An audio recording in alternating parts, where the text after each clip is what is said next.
Well, welcome to week 6 of remote learning. Here is your daily CCR for the day. This is daily CCR 76 instruction. Make sure you have this on Explain Everything and ready to go. I think we're all getting the hang of this here. All right, so looking right there, look whose name it is. There was 1/5 of Frankie's pizza left and 3/5 of Clayton's pizza. How much was left all together? Bracket the question. Here we go. How much was left? That is a really big size. Let's shrink that down. How much was left? Left is a hint for what? If you said subtraction, good for you.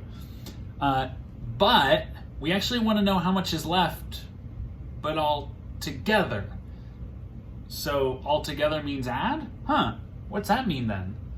Which one is it? We don't know the total, which means it's not subtraction. It happens to be addition. We just want to know how much left altogether. That's a perfect example of how those hint words don't always mean it. They're good hints to sometimes mean something. You have to put all the clues together and understand what's going on though. All right, 1/5 Frankie's, 3/5 Clayton. I always circle the fractions. It's a little easier than underlining. All we're gonna do is set them up. 1/5 plus 3/5 equals how many fifths? Remember, don't mess with the denominators. We're just adding fifths, okay? It's not a multiplication thing. All right, moving down. Number 2.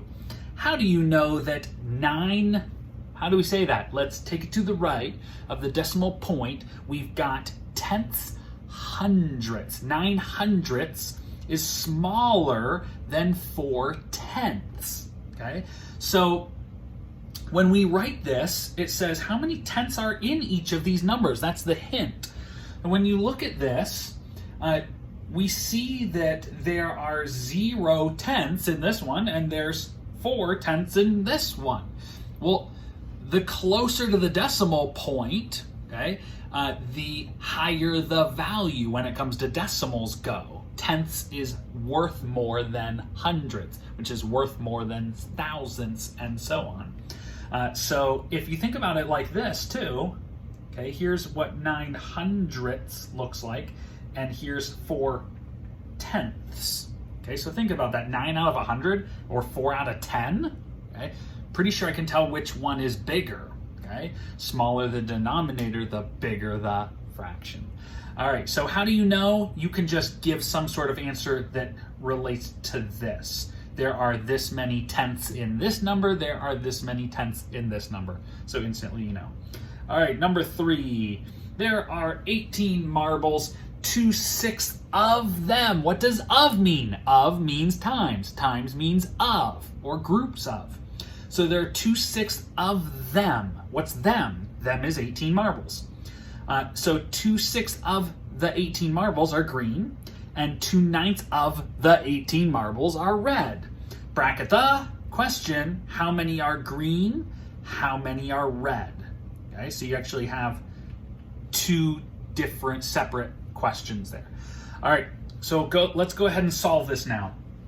So we have 2/6 of 18. Of means times. That's why I wrote it like this. If you have to notice that of means times, to instantly go, oh, I'm just gonna write it like that. Super easy. And now remember, this just means that I have 18 of those. So it's like 2/6 plus 2/6 plus 2/6 plus 2/6, 18 times. Or we can just do 18 times 2. So how many sixths is 18 of the 2/6? So you have to double 18. Okay, so 18 plus 18, that's gonna go right there. Okay? But you can't leave it improper. Put an equal sign, change that to a mixed number. All right, the next one, 2/9 of 18 are green. Well, that means I have 18 of that fraction, because we can do inverse operation and it's still the same thing. Okay, doing the inverse, not inverse operation, but the inverses. So 2/9 times 18, commutative property, 18 times 2/9, same thing. So we'll do the same trick. We have 18 of those. Okay, so how many ninths is that? Double the 18, that'll go here, but I want to see it as a mixed number. And then you're done. That's the answer. So how many are green? How many are red?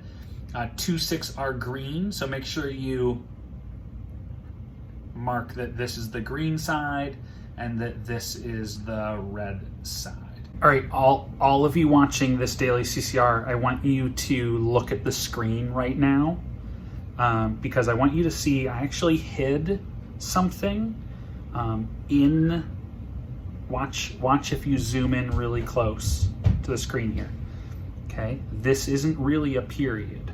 Okay, look, watch my screen really carefully. Okay, hold on, I gotta go closer. Here, look. Okay, look really close. Look at what that actually is. Ah! Did I get you this time? All right, up to number 4. Xander wants to make 9 personalized duct tape wallets. Each wallet, there's our hint word, requires 2/3 of a yard of tape. Lots of word ofs there. Hence multiplication too. Bracket the question, how much tape will he need total? Okay, which means I don't know the total, which verifies that we are doing multiplication. Okay, all right, now this means that he needs 2/3 of a yard for each wallet. So 2/3, 2/3, 2/3, that's 3 wallets, plus 2/3, plus 2. Instead of doing repeated addition, we can do multiplication. So 2/3 times 9, or 9 of that, equals, and remember, here's the trick, we're just doing 9 times 2/3 equals how many thirds? But then you need to change it to a mixed number so I know how much tape he will need. And that will also, just so you know, be in yards. Okay? All right.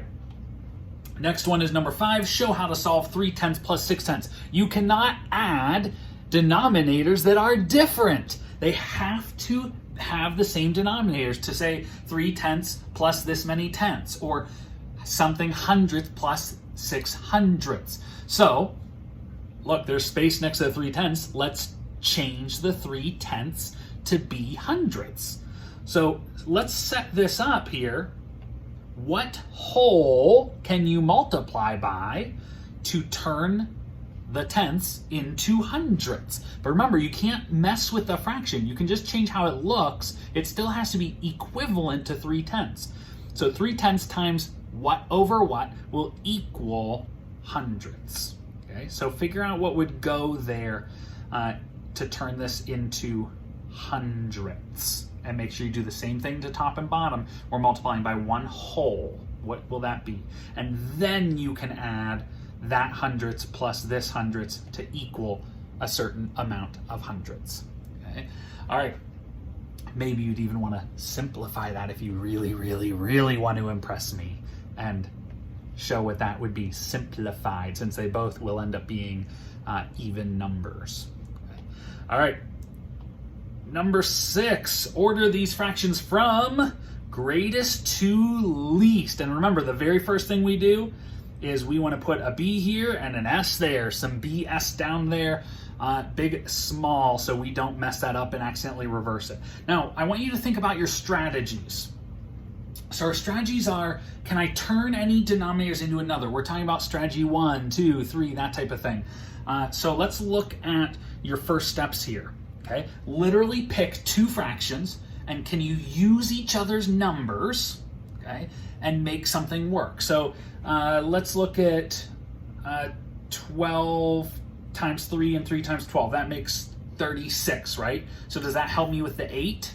No, I can't turn the 8 into 36. So let's pick 2 other denominators to use each other's numbers. What about doing, the 3 and the 8? What if we do 8 times 3 over 3 and 3 times 8 over 8? Does that make 24ths? And then I can change the 12ths to 24ths.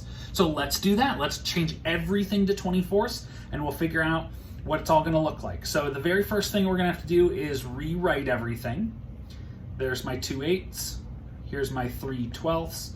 and here is my 1/3. So we're gonna rewrite all of this, and I need to change everything to be 20/4 by multiplying by a whole.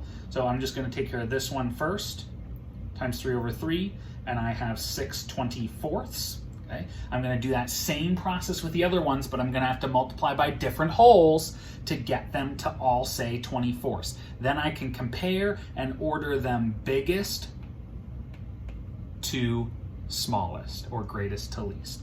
All right, there is your daily CCR. When you're done, back it all out, screenshot, and send that to me in Class Dojo. If you need help, let me know. All right, great job.